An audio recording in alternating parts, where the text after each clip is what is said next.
Demonte colony 1790లో John Demonte అనే ఒక Portuguese వ్యాపారస్తుడు ఇక్కడ బిజినెస్ స్టార్ట్ చేద్దామని చెన్నైకి వచ్చాడు. అక్కడే ఒక బంగ్లా నిర్మించుకొని అక్కడ ఆర్థోనాబ్ అనే ఇంకొక వ్యాపార వ్యక్తితో కలిసి ఇద్దరి పేర్లు కలిసేలా ఆర్థోనాట్ డిమాండ్ కో బిజినెస్ ను స్టార్ట్ చేశారు. ఆ బిజినెస్ బ్యాంక్ అతి తక్కువ కాలంలోనే చాలా బాగా సక్సెస్ అయింది. బిజినెస్ సక్సెస్ అయిన కొన్నాళ్లకే జాన్ డిమాంటీ మేరీ అనే ఆమెను పెళ్లి చేసుకున్నాడు. వీళ్ళకి క్రిస్టోఫర్ అనే కొడుకు కూడా పుట్టాడు. క్రిస్టోఫర్ కి స్కూల్ కోసం డిమాండ్ దంపతులు పోర్చుగీస్ కు పంపారు. కొన్నాళ్లు బాగానే గడిచాక మేరీ కొన్ని అనివార్య కారణాల వల్ల ఆరోగ్యం దెబ్బతింది. కానీ క్రిస్టోఫర్ కి ఈ విషయాలు ఏమీ తెలియవు. కానీ ఎలాగో తల్లి ఆరోగ్య విషయం తెలుసుకున్న క్రిస్టోఫర్ ఇంటికి వస్తా అని మారం చేయగా మేరీ కూడా కొడుకుని చూస్తే కుదుట పడుతుందని అనుకొని జాన్ డిమాంటీ కొడుకుని సముద్ర మార్గం ద్వారా ప్రయాణం ఏర్పాటు చేశాడు. అప్పటికే తాను చేస్తున్న బిజినెస్ అన్ని ఒక్కొక్కటిగా నష్టపోతూ వచ్చాయి. కానీ ఇంతలో డిమాండ్ మరో తేలుకోలేని దెబ్బ తగిలింది. అదే సముద్ర మార్గంలో వస్తున్న కొడుకు మరణం. అప్పటి వరకు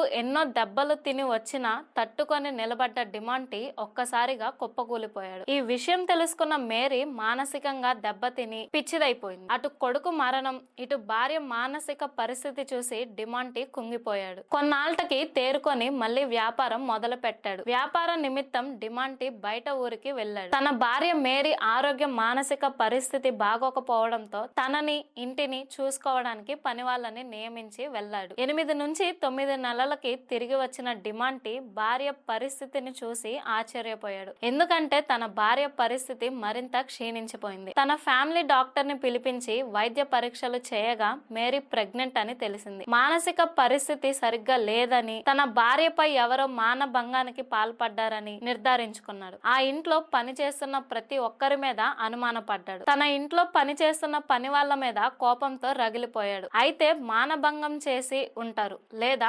మానభంగానికి సహకరించి ఉంటారు అని నిర్ధారించుకొని ఆ ఇంట్లో ఉన్న పని వారి మీద పగబడ్డారు. కానీ ఏమీ అడగలేక ఏమీ అనలేదు. కొన్ని రోజులు అబ్జర్వ్ చేసి ఇలా చేసింది ఎవరో కనిపెట్టాలని అనుకున్నాడు. కానీ అలా జరిగిన అతి కొద్ది రోజుల్లోనే మేరీ చనిపోయింది. తన చావుతో మానసిక పరిస్థితి కోల్పోయిన డిమాంటీ ఆ ఇంట్లో పనిచేస్తున్న వారందరినీ వెంటాడి చంపాడు. డిమాంటీ కూడా అదే ఇంట్లో ఆత్మహత్య చేసుకొని చనిపోయాడు. అయితే జాన్ డిమాంటీ చెన్నైకి వచ్చాక కన్స్ట్రక్షన్ సగంలో ఆగిపోయిన ఒక చర్చిని పూర్తి చేశాడు. అదే ఇప్పుడు ప్రస్తుతం చెన్నైలో ఉన్న పీటీకే రోడ్ దగ్గరలో ఉన్న చర్చ్. అయితే ఈ చర్చిని డిమాంటీని పూర్తి చేయడానికి కూడా ఒక రూమర్ ఉంది. అది రూమర్ అని ఎందుకు అంటున్నాను అంటే జాన్ డిమాంటీ కొడుకు క్రిస్టోఫర్ చనిపోయి మేరీ మానసికంగా చెల్లించిపోయింది. అయితే కొడుకు చనిపోవడం, భార్య మానసికంగా కృంగిపోవడం చూసి డిమాంటీ చాలా బాధపడ్డాడు. అదే సమయంలో మేరీ మాత డిమాంటీ కలలోకి కనిపించింది. ఆ చర్చిని పూర్తి చేస్తే తన భార్య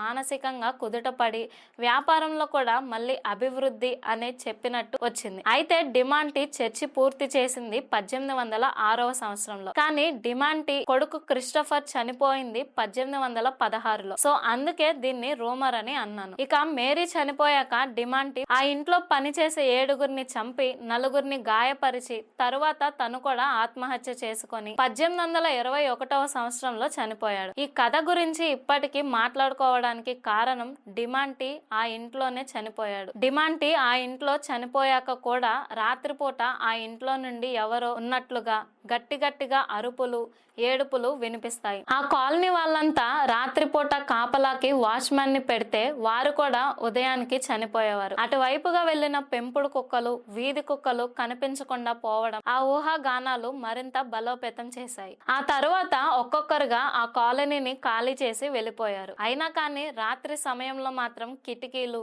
తలుపులు వాటంతట అవే తెరుచుకోవడం, మూసుకోవడం జరుగుతూ ఉండేవి. పగలు ఎంతో ప్రశాంతంగా ఉండే ప్రదేశం రాత్రి అవుతుందంటే మాత్రం భయానకంగా మారేది. అయితే అప్పటి వరకు చెన్నై వాసులకు మాత్రమే తెలిసిన ఈ స్టోరీ 2017లో డిమాంటీ కాలనీ పేరుతో సినిమా తీయగా ప్రపంచవ్యాప్తంగా మరింత పాపులర్ అయింది. కాలనీని దూర ప్రాంతాల నుండి కూడా వచ్చి చూసేవాళ్ళు. రిస్క్ అని తెలిసిన ప్రయోగాలు చేస్తున్నారు అనే ఉద్దేశంతో చెన్నై గవర్నమెంట్ రీసెంట్ గానే ఆ ఇంటిని కూల్చివేసింది.